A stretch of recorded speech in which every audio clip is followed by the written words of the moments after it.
Hey everyone. Hope you're having a wonderful day. I I was listening to David Hawkins' book again. I know I've been talking about this book for months, but that's because it takes me months to get through one Audible book these days because I'm not commuting anywhere and my days are pretty full. But I'm having a wonder. It's such an amazing book. I mean, I almost just want to I'm about 2 hours from the end. I almost just want to put it right back on from the beginning as soon as I'm done.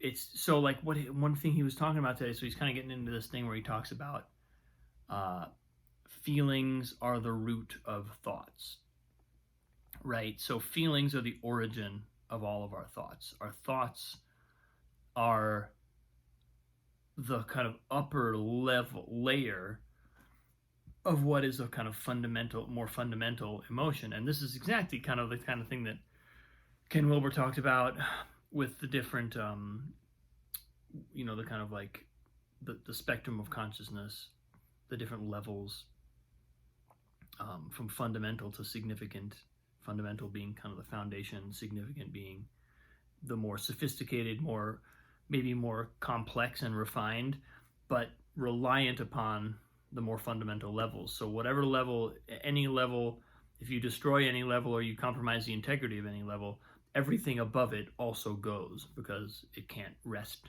without its foundation.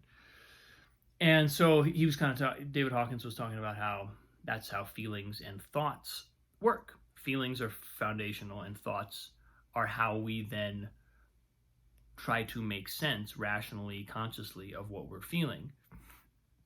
And he said a really interesting thing where he talked about, how did he put this? He was talking about how the energy of fear and inertia has the tendency to, what it does is it draws our attention off of what we're doing.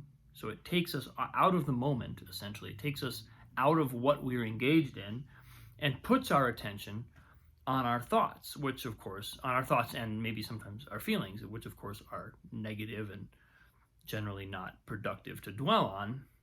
And it just kind of something flashed for me where I likened that, or I realized that that's exactly what's happening that's exactly what my experience of, for example, stage fright is like, performance anxiety, which I've had, a couple times, and felt really kind of debility, when I had that feeling of oh shit, my awareness goes out of what I'm doing. It pulls out of the piano, out of the task, and goes on to the feelings and thoughts. And of course, you can't play piano from there.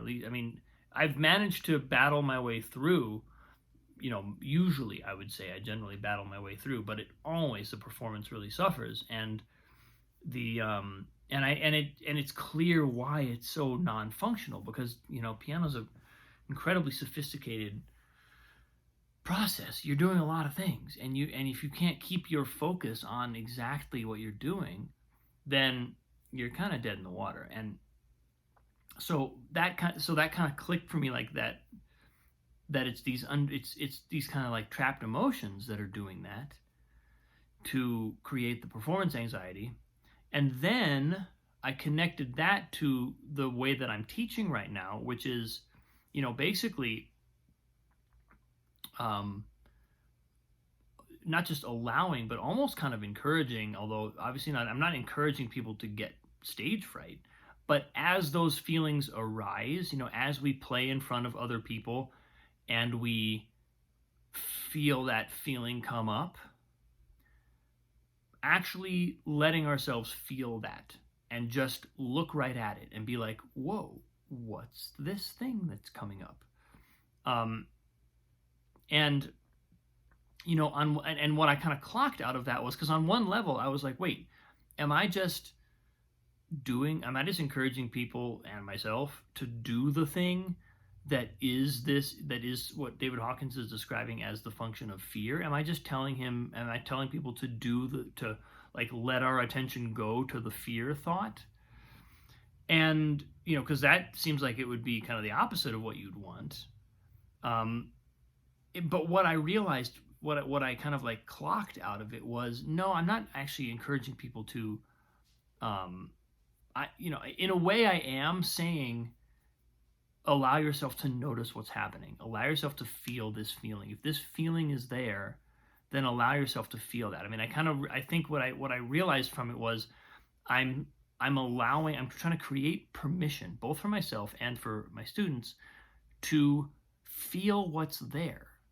Because one of the things about stage fright or performance anxiety is it's almost like there's this weird, unspoken but kind of universally understood imperative that you're not supposed to talk about it. You're not supposed to admit it. You're supposed to try and hide it from the audience. And I think, there may be times when that's actually the right approach. Like there might be performances where it's like, just try to get through it. Like you might not want to sit back and analyze, okay, what am I feeling emotionally right now? You might want to just try to complete the performance.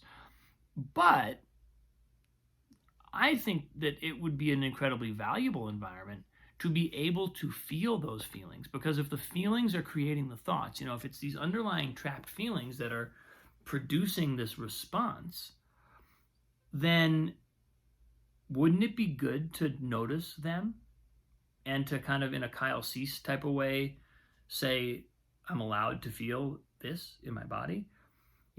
Instead of rejecting those feelings and trying to repress them and hoping that we can successfully repress them for the duration of a performance, but of course have a probably generally miserable performance, but as a result of that, like that's, so what it's almost like, in a way, what I'm encouraging, what I realized I'm encouraging is to take the first step of acknowledging those feelings.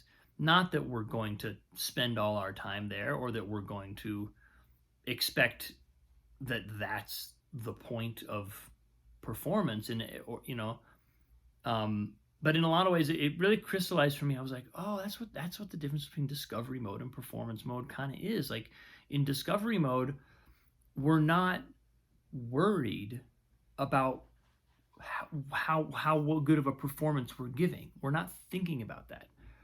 And as I've been maintaining all along, like the real virtuosos that I've seen perform, they're in discovery mode, even if they're on stage at Carnegie Hall or Chicago Symphony Center, wherever they are. They're in discovery mode. They're not afraid of what's going to happen. They're discovering. And so what we're really doing by doing the work that I'm talking about is we're expanding our capacity, our comfort zone of discovery mode.